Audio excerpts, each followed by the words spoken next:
अस्सलामुअलैकुम।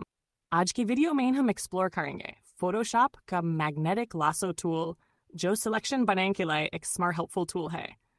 Magnetic lasso tool use करने के लिए टूल बॉक्स से लासो टूल पर क्लिक करें और ड्रॉप डाउन से मैग्नेटिक लासो टूल सेलेक्ट करें। अब जैसे आप माउस पॉइंटर को ऑब्जेक्ट के एज के साथ मूव करते हैं, फोटोशॉप ऑटोमेटिकली एज को डिटेक्ट करके सिलेक्शन बनाता है। ये टूल इन इमेजेस के लिए परफेक्ट है जहां क्लियर कॉन्ट्रास्ट हो बैकग्राउंड और ऑब्जेक्ट के दरमियान। आप स्पेस बार दबाकर कैनवस को मूव कर सकते हैं, और अगर कभी सिलेक्शन गलत हो जाए तो बैक स्पेस दबाकर लास्ट पॉइंट हटा सकते हैं। और जब सिलेक्शन कंप्लीट हो जाए, एंटर प्रेस कर सिलेक्शन रेडी हो जाएगी। Magnetic lasso tool specially useful होता है जब आप किसी ऑब्जेक्ट को बैकग्राउंड से अलग करना चाहते हैं या कटआउट बनाना चाहते हैं डिज़ाइन के लिए। तो दोस्तों, अब सिलेक्शन बनाना हो गया है और भी इजी और एक्यूरेट।